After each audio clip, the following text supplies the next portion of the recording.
Meus irmãos e minhas irmãs, paz e bem. Que alegria de novo nós nos encontrarmos nesse nosso momento de refletir, de crescer com a Palavra de Deus. Nós nesse ano somos ajudados pelo Evangelho de Lucas e estamos fazendo essa estrada em direção a Jerusalém com Jesus, aonde nós podemos nos deixar ajudar pelo nosso Mestre. O tema da reflexão deste dia, que é um tema que estará presente em outros encontros próximos, é o tema da oração. Olha que rezar é um grande esforço. Tantas vezes nós encontramos desculpas para não rezar. Nós pensamos assim, tem outras coisas que são mais importantes, como a caridade, como o pregar, como o trabalhar, mas sem o fundamento que é a oração, todo o nosso edifício daquilo que nós fazemos cai por terra. Por isso Jesus hoje enfrenta este tema com uma parábola. E é interessante que diz assim, Lucas, no início do Evangelho, Jesus lhes propõe uma parábola para mostrar-lhes a necessidade de orar sempre, sem nunca desistir. Para mostrar para eles e mostrar para nós, orar sempre, sem nunca desistir. E vai te contar que em uma cidade havia um juiz que não tinha temor a Deus nem respeito por homem algum. Na mesma cidade havia uma viúva que procurava o juiz e lhe pedia: faze-me justiça contra o meu adversário. Durante muito tempo o juiz se recusou, por fim pensou: não tenho temor a Deus, nem respeito por homem algum, mas como essa viúva me está importunando, vou fazer-lhe justiça, para que não venha por fim a me agredir. Ora, uma parábola com dois personagens, um juiz e uma viúva. Eu diria que essa é das parábolas de Lucas mais difíceis de compreender. Por quê?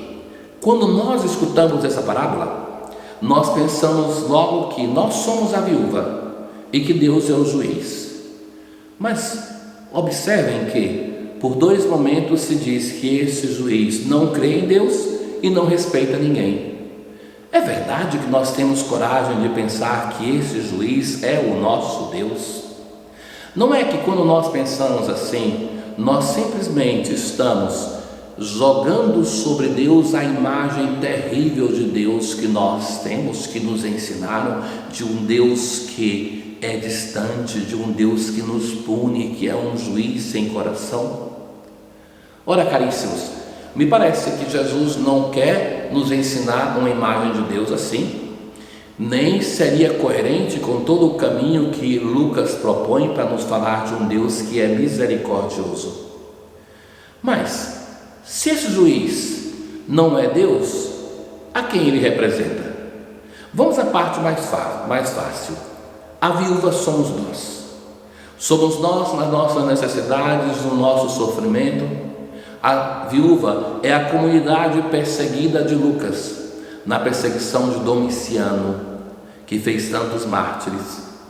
É aquela que não tem mais esperança, mas que podemos, como eu disse, ser cada um de nós, na nossa fragilidade, no nosso desespero, no nosso sofrimento.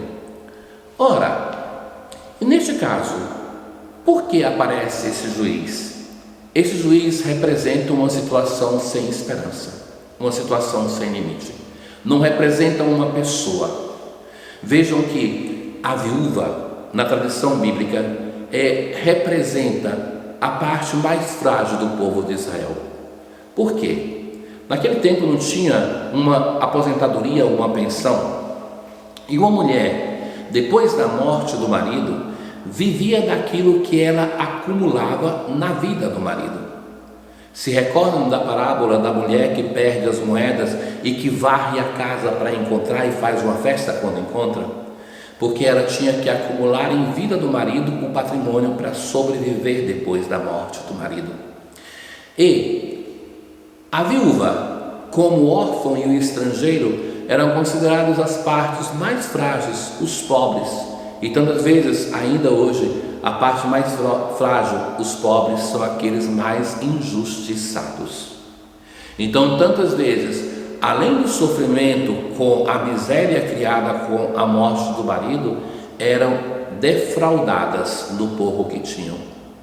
E por isso a palavra de Deus insiste muito duramente sobre esse aspecto da justiça social, dando atenção a essas três pessoas. Então, tem um juiz que é aquela pessoa que deveria ajudá-la, e é aquela pessoa que é apresentada e depois ele mesmo diz de si: não creio em Deus e não respeito ninguém.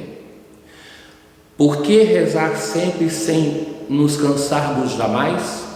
Porque somente assim, no momento de desespero, de sofrimento, nós teremos condições de não perdermos a esperança. É a oração que nos sustenta na esperança.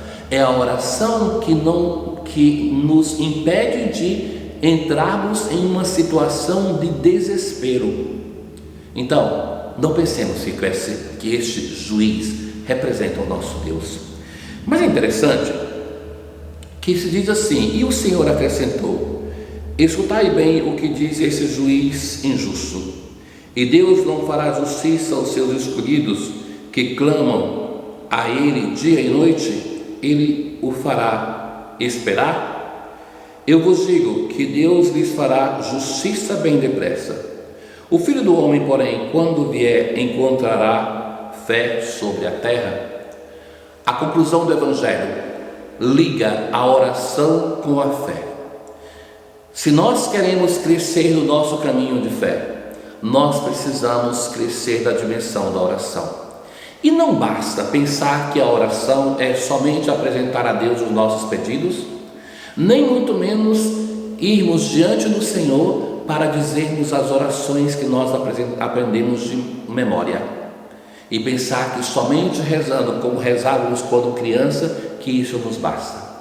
A oração é um diálogo com o Senhor, não para dizer a Ele o que Ele deve fazer, não para converter o nosso Deus, que já é bom, mas para que esse diálogo possa transformar o meu coração, a minha vida.